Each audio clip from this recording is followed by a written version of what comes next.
Olá, meus amigos fanáticos da nossa tão querida e amada arte marcial chinesa. Eu aqui, o Shifu Luiz Felipe, em mais um Kung Fu em Foco, dividindo o palco com pessoas de grande garbo e elegância, meus amigos Shifu Luciano, Shifu Bruno Barros, e hoje, novamente, recebendo um convidado que, pra lá de especial, de uma região pra lá de especial, não é isso, Lu?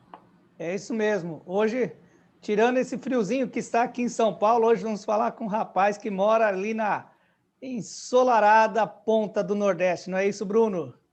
É isso aí, prazer é todo meu em apresentar para vocês o Shifu Jair Nascimento, presidente da Federação Potiguar de Kung Fu Wushu, CEO da ATKS, terceiro grau de louva-a-Deus 7 estrelas pelo Instituto Living K. Shifu Jair, seja muito bem-vindo.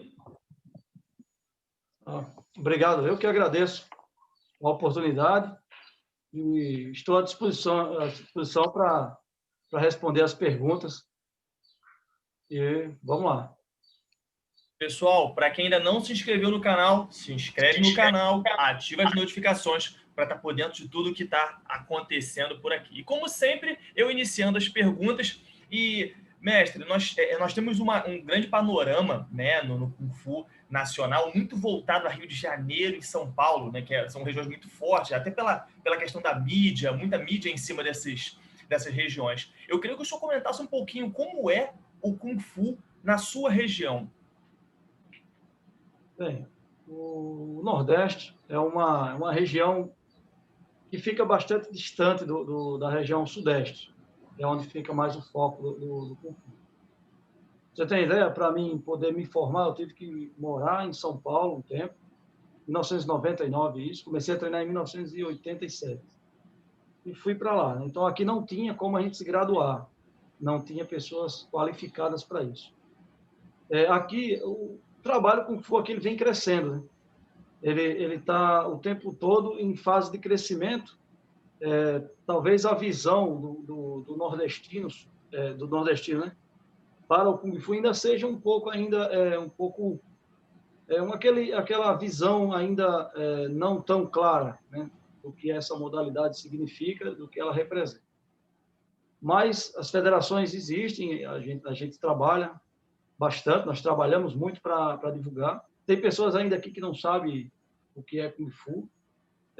A questão logística, nós ainda participamos, ainda realizamos nossos campeonatos em tatames, né? Onde no Sudeste, no Sul, o pessoal já tem o tablado, o Leitai. Aqui ainda é tatame. A escassez de arbitragem ainda existe, né? O pessoal ainda se omite um pouco a arbitrar, mas já existe pessoas se qualificando. E a realidade agora, hoje em dia, né, pelo menos aqui no Rio Grande do Norte, a gente retomou o trabalho que antes, né, tinha parado um pouco, parou por uns 4 ou 5 anos, até eventos mesmo nacionais, o pessoal parou de ir, e a gente retomou. Estamos ainda em fase de desenvolver, né, naquela fase de planejamento, de fazer como chegar a voltar, como chegar aos atletas, né, a voltarem a competir. Outra dificuldade é a distância, realmente. Pessoal, para viajar, além das passagens de avião ser caríssimas, né, e o pessoal fala, mas vai de ônibus, mas olha, entre o ônibus e o avião é quase o mesmo valor e vale a pena ir de avião. E nem todo mundo tem condições financeiras, né, para ir. O pessoal que alguns podem ir, alguns poucos podem ir, e a maioria, até atletas bons que poderiam até se destacar, não conseguem ir. Eu lembro que em 2010 eu levei 12 atletas, foi uma correria para a gente conseguir passagem para todo mundo, hospedagem, ficamos na academia do Mestre Li, né, por sinal. Mas a gente fez um trabalho bastante sufocante para nós, né? Porque seria interessante o cara ir lá, comprar passagem, mas não ter que fazer tanta coisa para poder ir. E isso, eu acredito, que afeta um pouco o psicológico do atleta. Ele vai uma vez e da segunda ele já não vai querer, mas ele vai passar por tudo aquilo de novo e alguns desistem no meio do caminho. A realidade é aqui mais ou menos essa. E, claro, existe a questão dos estilos, né? Que hoje já temos aqui louva-a-Deus, garra de águia, cholifá, hungá, né? Wing Chun. Eu acho que Sandá é muito forte, né? No Nordeste o pessoal gosta muito de luta. Tai Chi Chuan está começando a despontar. Então está começando a aparecer, o Kung Fu começar a tomar forma, né? É isso. Respondi a pergunta? Era isso mesmo? Ali. E falando um pouco ainda das particularidades assim da região norte, nordeste do nosso país, né? Como colocado pelo Chifu Luiz Felipe, tem ainda, a gente sabe dessas dificuldades da distância e tudo mais, da cultura, é uma cultura muito diferente. Aqui para nós, eu digo por São Paulo, que já tem influência de muita gente, muita cultura oriental aqui, muita gente ainda confunde judô com Swai Jiao, karatê com Kung Fu, e por aí vai, e o Will Smith é o culpado disso com Cobra Kai e tudo mais. E como é que você teve essa ideia de começar o Kung Fu por aí? Luciano, é o seguinte, eu comecei a treinar Kung Fu no interior do Rio Grande do Norte, que é o interior do Nordeste, você imagina aí. Naquela época que tinha aquele cinema de rolo, que a gente ia assistir aqueles filmes de Shaolin, aí apareceu aqueles filmes do Faixa Preta, um seriado Faixa Preta que tinha, e a gente moleque, né, 10 anos, 11 anos, e aí eu assisti Operação Dragão, e achei muito interessante aquele carinha lá, magrinho, que batia em todo mundo e era inteligente e tal. Aí eu falei para mim mesmo, falei, é isso aí que eu quero aprender. Na época só tinha capoeira, karatê e muito assim, muito escasso.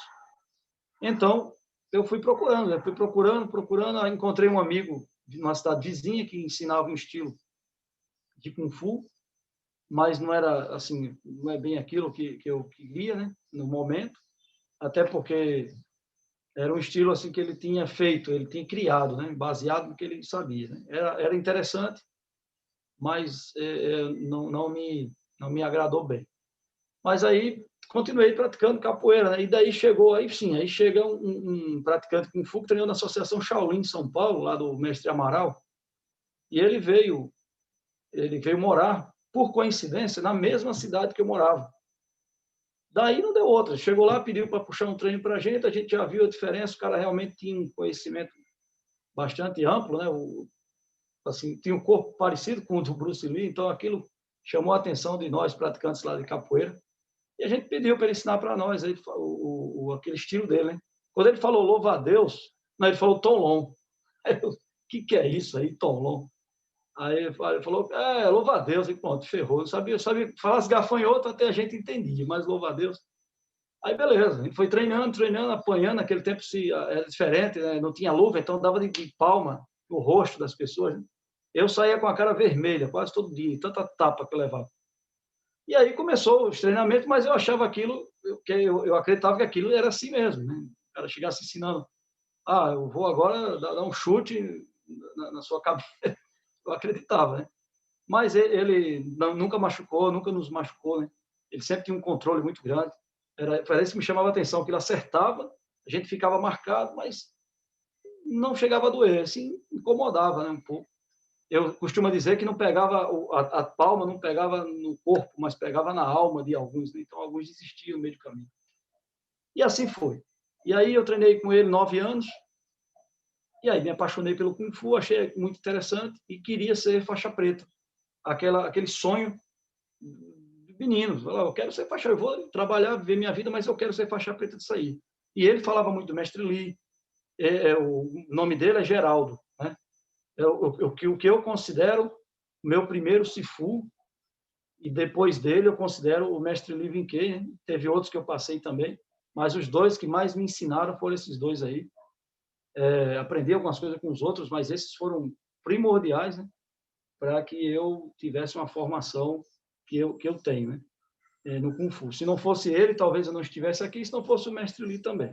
Então, acredito que tenho muita satisfação e orgulho de dizer que treinei com eles dois, que treino, né, com eles dois. O primeiro não pratica mais. Então, eu fui para São Paulo em 99, posso contar, fui na boleia de um caminhão de carona, com R$ 100 no bolso, para aprender Kung Fu.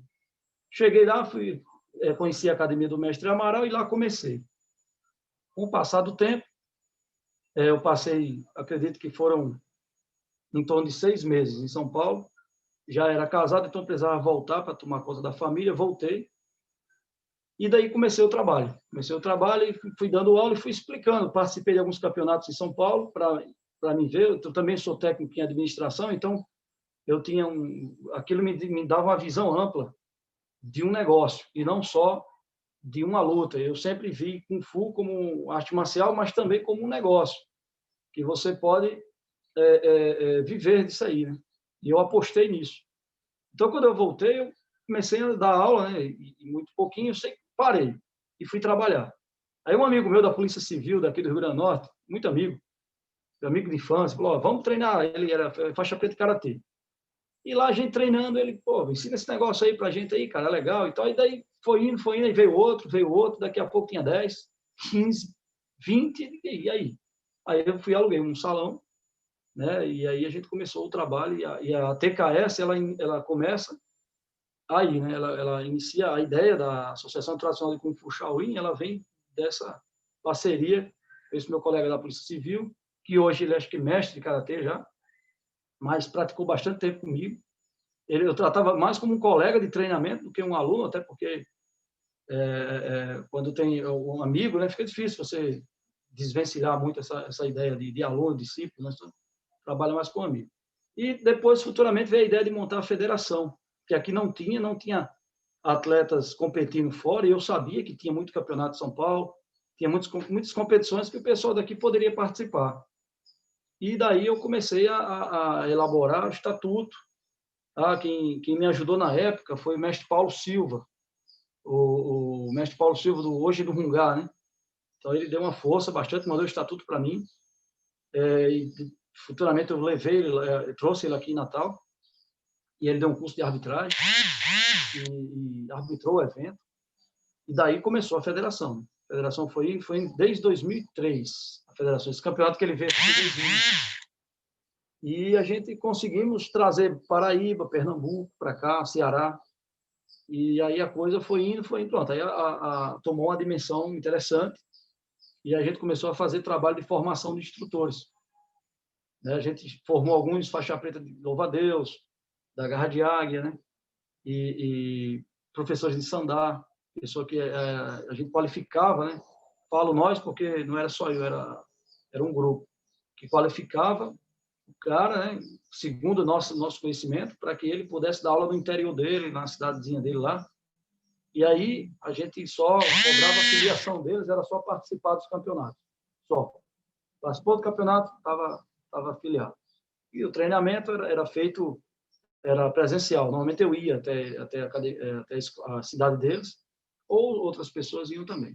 E assim se formou, né, se chegou hoje a onde a gente está hoje, né? A gente não estamos tão bem, primeiro, pela pandemia, e segundo, porque com o tempo vai tendo altos e baixos, né? Eu às vezes falo que os praticantes de Kung Fu não são rivais um do outro, não são adversários comerciais, né?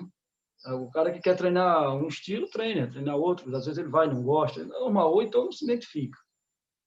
Eu acho que isso eu ouvi do mestre Lee, na verdade, nossos verdadeiros concorrentes são as outras classes, principalmente o MMA, que aí é uma febre muito grande, então a gente sentiu um pouco, mas as academias continuam todas funcionando.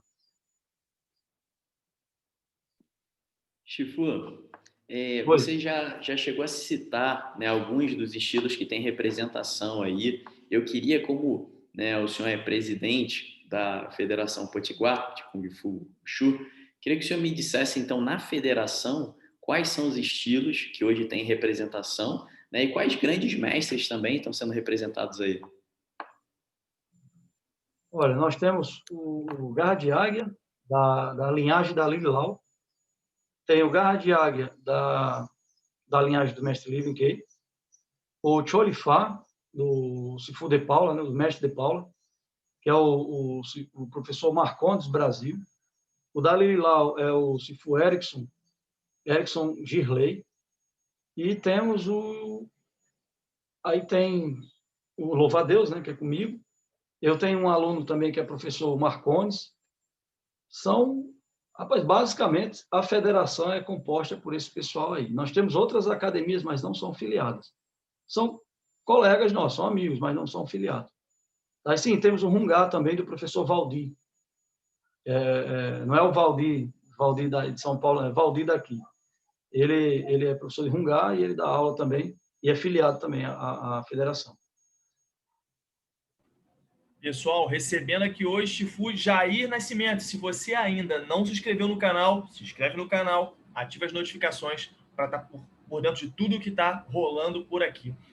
Chifu, você falou uma coisa muito interessante, essa questão de você montar um grupo, né, uma federação, e eu sempre achei muito interessante o Nordeste ele ter um regionalismo tão forte, né, e poderia estar talvez até muito à frente da região Sudeste pela quantidade de estados e cidades. E o senhor acha que falta um pouco, talvez, ou de gestão ou de união desses diferentes estados que compõem a região para poder fazer um Kung Fu mais forte aí?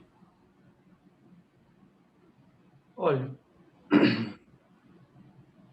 geograficamente, a região Sudeste ela é mais privilegiada do que as outras regiões do Brasil. Isso aí é notório. Nós não temos nem como duvidar.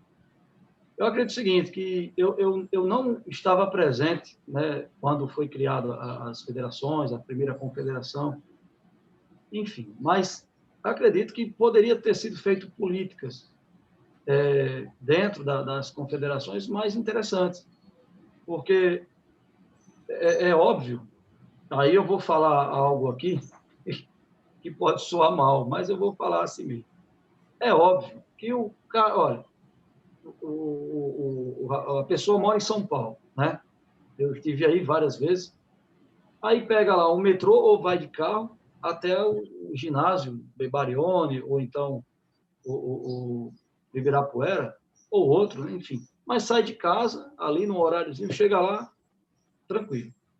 Competiu, voltou para casa, pagou a inscriçãozinha e vai para casa. Né? Ganhou medalha ou perdeu, não importa, mas mesmo assim, está em casa. Aí, o que mora aqui em Natal, ou no Nordeste, ou no Norte, né? A gente não pode esquecer do Norte do país. Cara, os caras saem de casa, pegam um avião, ou vai de ônibus, que eu conheço muitos que vão de ônibus, do Acre até São Paulo, 5 dias. A gente é 3, né? Se for de ônibus.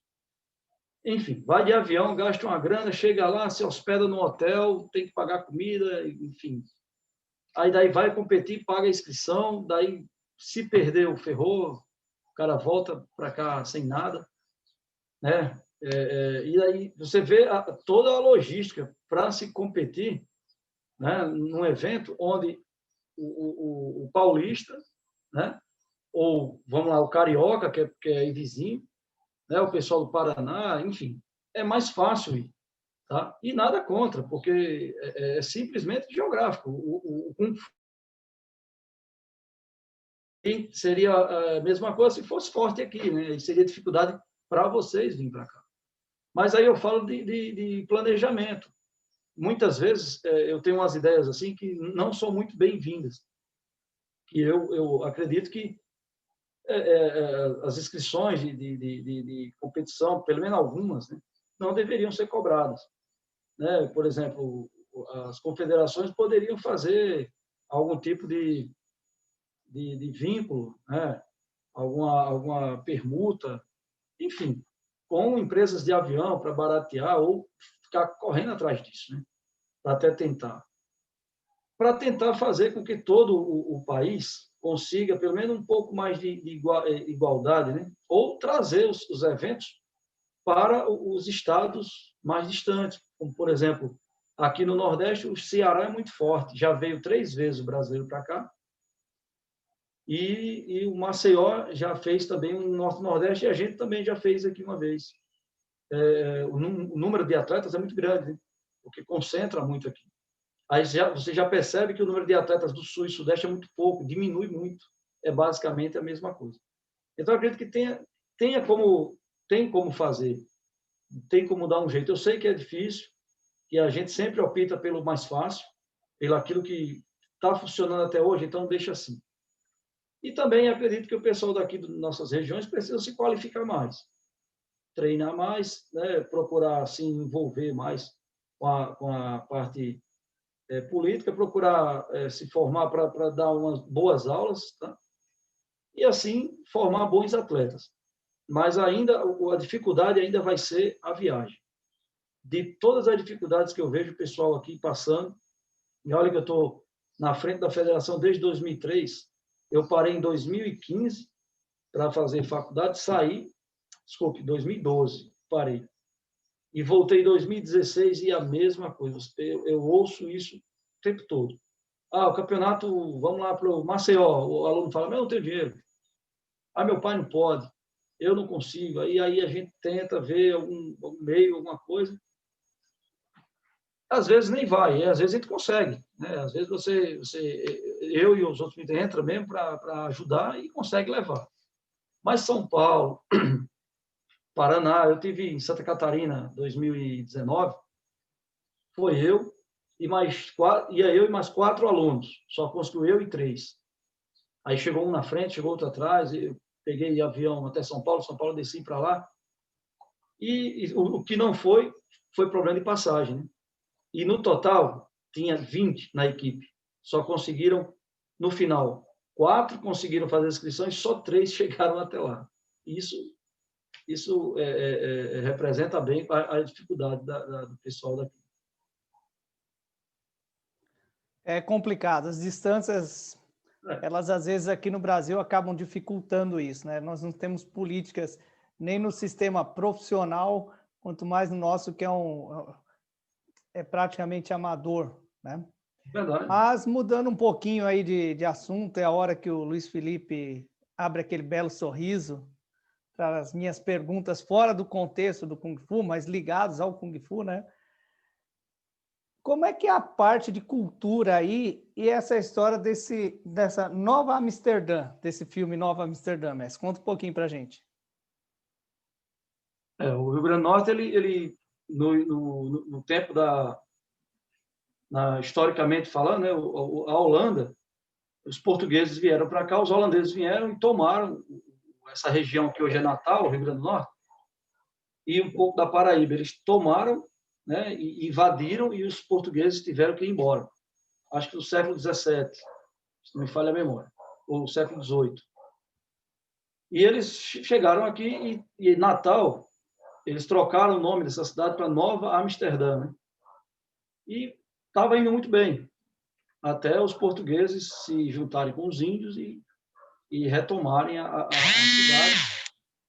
E esse filme, essa história é retratada no filme de um amigo, que é o diretor Edson Soares, né? Que aí ele me convidou para trabalhar como uma espécie de diretor de cenas de lutas, porque ia ter índio contra soldado, aí ia ter confrontos corpo a corpo, e ele me chamou para que eu pudesse ajudar, né? Pelo menos a elaborar ali. Para nós do Kung Fu é fácil, porque é muito semelhante aos tochais, né? Aos dulians, é tudo muito simples, né? Assim, você coloca um com o outro, vai criando. Eles me deram um tempo para fazer isso, então eu levei também uns alunos meus, que facilitou muito, porque os meninos já sabiam chutar, cair, saltar, rolar, então ficava fácil trabalhar. E eu levei também uns colegas do Muay Thai, né? Uma turma que são conhecidos meus também, que como era muita gente, a gente conseguiu levar um pessoal do Muay Thai também. Mas foi muito interessante, porque eu nunca tinha feito um trabalho desse tipo. O trabalho que eu tinha feito antes foi com o pessoal do Klaus de Shakespeare, que é o pessoal aqui que tem até uns atores na Globo já. Titina Medeiros, o marido dela, né, que eu esqueci o nome dele agora, meu amigão danado, mas esqueci. Eles me convidaram para fazer um trabalho antes de uma peça chamada Hamlet, e era uma cena de lutas de espadas, eu acho, ali no finalzinho do espetáculo. E depois disso eu esperei e o Edson me chamou para fazer essas cenas. eu falei para ele, cara, eu não tenho experiência com isso, não. Agora eu tenho, assim, a parte de Kung Fu, de lutas, tem tochás, lutas combinadas, a gente consegue fazer. E eu fiz um teste, e aí ele aprovou. O teste dele, pessoal, o teste foi a cena. Eu montei a cena, eles gravaram e disseram, está contratado. Acabou. Depois eu gravei outro filme com ele, chamado Omicron, né, com Marcelo Melo Júnior. Aí, nesse filme, eu atuei como o chefe dos bandidos. Eu participo, faço a luta final com o Marcelo Melo Júnior, aquele ator da Globo aí que fez Alemão, e que, assim, eu tive uma grande satisfação de ter feito, até porque ele é um cara muito gente boa, e me ensinou bastante também. Eu aprendi muita coisa com ele, até porque eu nunca fui ator, né? Então, assim, voltando para Nova Amsterdã, é uma história interessante que narra o massacre, né? Houve um massacre que os holandeses vieram, mandaram o pessoal entrar na igreja, né? O pessoal entrou na igreja, o padre, o pessoal da cidade, e eles falaram que não ia fazer nada com ninguém. Só que quando o pessoal entrou, eles trancaram as portas, tocou fogo na igreja, e hoje em dia é aqui vizinho, uma cidade aqui, vizinho aqui a nós, é São Gonçalo do Amarante. Eu estou agora em Extremóis, porque eu moro numa cidade vizinha a Natal. Dou aula em Natal, mas moro aqui. E vizinho a nós tem uma cidade chamada São Gonçalo, foi onde aconteceu isso, e é uma cidade turística lá, e todo ano vai muita gente na época, né, do ano, visitar essa cidade, visita a igreja, visita os escombros, né, as ruínas. Tem também uma imagem que eles fizeram lá, muito interessante. Se vocês um dia vierem aqui, eu vou ter o prazer e a satisfação de levar vocês lá para a gente conhecer essa história de perto. Que interessante, Shifu. Que interessante, né? Os caminhos aí que o Kung Fu vai proporcionando, né? Muito bacana. Diz o seguinte, como o Shifu está na presidência da federação, deve ter, então, contato com muitas escolas, né? E nesse momento que a gente está vivendo, um momento de pandemia, né, os profissionais do Kung Fu precisaram aí dar nó em pingo d'água, né, criar novas alternativas para não, né, para sobreviverem, né? Eu queria saber, né, do senhor quais são essas alternativas, quais são as soluções, né, que vocês têm encontrado no Rio Grande do Norte para vencer esse momento difícil, né, e continuar sobrevivendo, divulgando e vivendo do Kung Fu. Olha, o pessoal aqui, eu realmente tenho contato com todos eles, converso semanalmente com eles, a gente sempre está antenado. Olha, aqui o pessoal está dando aula, bastante aulas pela internet, pelo aplicativo, né? O Zoom, o pessoal usa muito. E essas aulas online, elas vêm salvando a turma e as academias, né? Muitos alunos se mantêm pagando as mensalidades e vão ter nessas aulas online. Até exames já foram feitos online também. Até competições também já foram feitas online, de formas, né, de taolu, de cati. E é isso que vem salvando o pessoal. Agora, nesse momento aqui em Natal, já pode dar aula presencial. Eu estou dando aula já desde uns 2 meses atrás. Nós estamos no mês de novembro. Em setembro, eles liberaram o espaço, né? Nada de aglomeração. Por exemplo, uma aula que tinha 10 alunos, só tem 4 alunos. E por aí vai. E essa aula ela ganha até mais qualidade, né? Porque você consegue dar mais atenção ao aluno. Aí a academia a gente separa, por exemplo, o pessoal que treinava segunda, quarta e sexta, treina 4 num dia e mais 4 terça, quinta e sábado, né? E muitas vezes a gente arredonda, deixa 5, né? Num salão dá para fazer isso. E tem professores que, além de fazer isso, ainda está dando aula online. Eu acredito que isso vai, mesmo depois, mesmo pós-pandemia, nós ainda vamos continuar trabalhando assim. Eu estava esses dias conversando com um amigo e dizendo, antigamente, as pessoas criticavam quando você dizia, eu estou aprendendo pelo mestre Yu, que era YouTube, né? Então, você está aprendendo essa forma aí lá o cara mandou para mim no DVD, ou sei lá, no CD, né? Tinha sempre essas brincadeiras, né? Porém, hoje, é notória, né? Que isso vai continuar. E eu acredito que dá para aprender. Não tenho nem dúvida que o praticante, quando ele se esforça, ele quer, ele consegue aprender assim muito bem também. É claro que você pode marcar uma aula presencial a cada mês com aquela turma, e daí depende muito da didática do professor. Mas aqui o pessoal se virou assim, continua se virando, e eu acho que vai continuar. Eu mesmo estou fazendo aula com a professora Vilma, né, do Tai Chi Chuan, ela é professora Tai Chi Chuan, eu estou fazendo aula online, estou gostando muito, e as aulas são bem... na verdade, é uma conversa, assim, como a gente está tendo aqui agora, só que ela vai explicando, né, vai passando os slides, é mais para quem já pratica. Né, e ela vai tirando as dúvidas, aí ela pede para a gente mandar vídeo, como a gente faz, né, com a turma. Às vezes eu estou dando uma aula online e o cara, pessoal, eu não entendi direito. Então faz um vídeo, envia para mim, para o meu WhatsApp, eu avalio você e coloco embaixo um texto explicando mais ou menos, ou um áudio, né, explicando mais ou menos o que você precisa melhorar. Eu acho que isso aí é o futuro, né? Não tem como a gente se esquivar do que vem por aí. Pessoal, recebendo aqui hoje Shifu Jair Nascimento. Se você ainda não se inscreveu no Kung Fu em Foco, faz sua inscrição, ative as notificações para estar por dentro de tudo que está acontecendo por aqui. E como olhei ao meu relógio e tenho que perguntar aquela pergunta derradeira, a qual os olhos lacrimejam, a pele estremece, quiçá arrepiam-se os pelos. Shifu Bruno Cuidado Barros. com isso que você está falando. E você não tem que nada. Se a gente quiser tomar isso aqui de assalto, a gente vai. Não, brincadeira. Fala aí, Bruno. Não, dá para fazer uma última pergunta, então. Uma breve pergunta. Luiz, entendeu, né? Breve pergunta. Uma breve pergunta. Não Shifu, faz mais complicado feito a minha, não. Não, vai ser fácil. O senhor comentou essa questão do novo momento, né, das pessoas trabalhando com aplicativo, com a internet e tudo mais. O senhor chegou a modelar algum produto online, que eu vejo que surgiram muitos produtos online nesse momento agora, né? Curso específico de tal coisa, além das aulas online? Eu queria que você repetisse sobre... Sim, então, nós temos o formato online hoje das aulas, né? Muitas escolas aderiram a esse formato online, mas existem algumas outras escolas, alguns colegas, o Bruno tem alguns produtos, eu também tenho, o Luciano também, que são produtos em si gravados, por exemplo. Há um curso específico, como havia antigamente, DVD do Catital.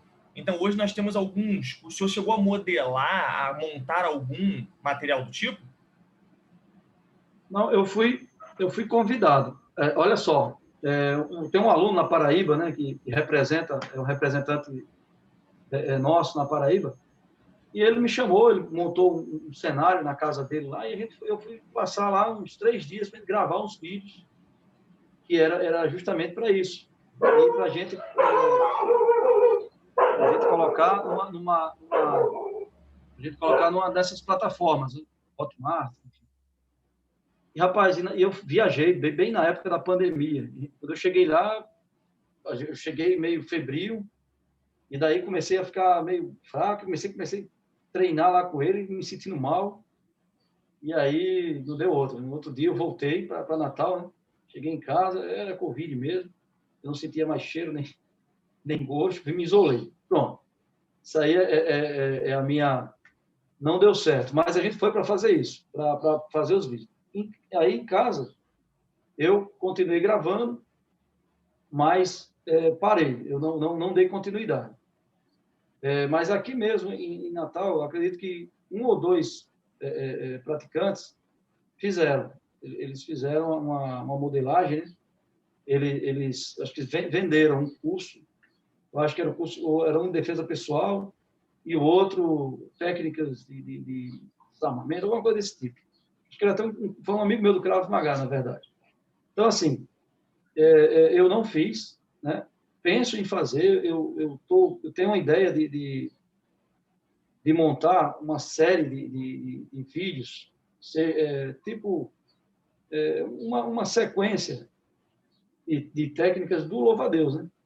Porque eu vejo o seguinte, o pessoal hoje treina muita forma, treina muito armas, né?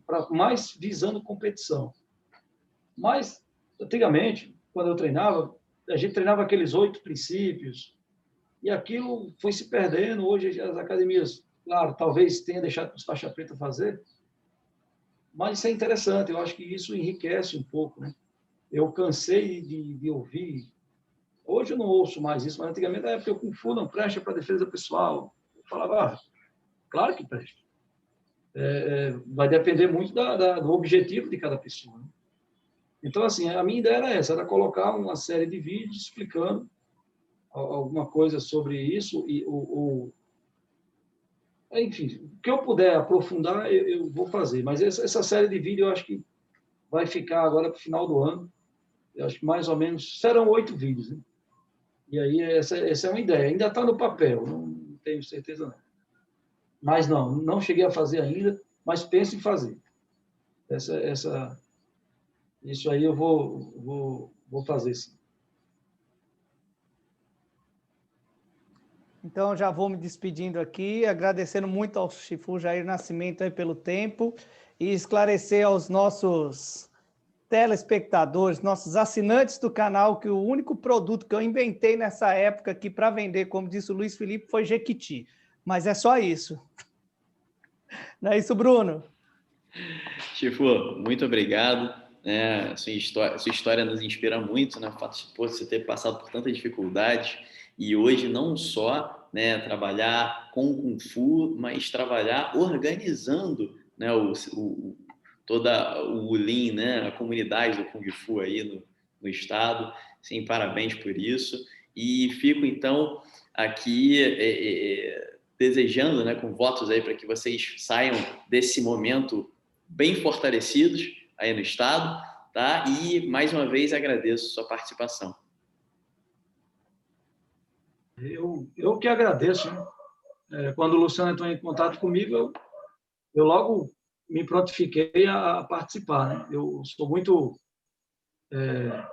acessível a tudo que for divulgar o Kung Fu, né?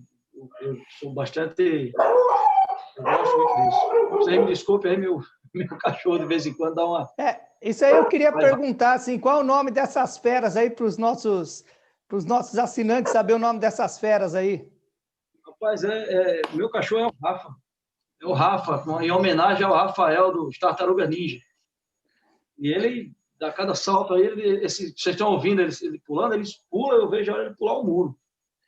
Ele é deixa eu ver se eu consigo mostrar eles a vocês.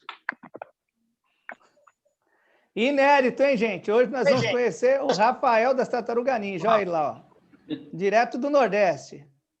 Esse aí esse é complicado. Assim, caiu do muro, vai se ver com ele. Não tem nada a ver com isso. Mas está tranquilo, pessoal. Agradeço bastante o convite, Luciano, a vocês todos. Espero que tenha sido satisfatório e estou aí. Desejo revê-los, né, pessoalmente um dia, quem sabe. E o trabalho de vocês é muito interessante. Continuem assim. Existem outros professores, Sifus e mestres aqui no Brasil que vocês poderiam entrevistar e que seria muito, muito importante para o Kung Fu e para o desenvolvimento dessa modalidade. Um abração a todos e fiquem com Deus. Foto final, Shifu. A foto final aí, todo mundo aí na posição. Vai dar uma pose aí. Falou, pessoal. Até mais. Obrigado, Shifu. Até a próxima, mais. gente. Até a próxima entrevista aí. Tchau, tchau, galera.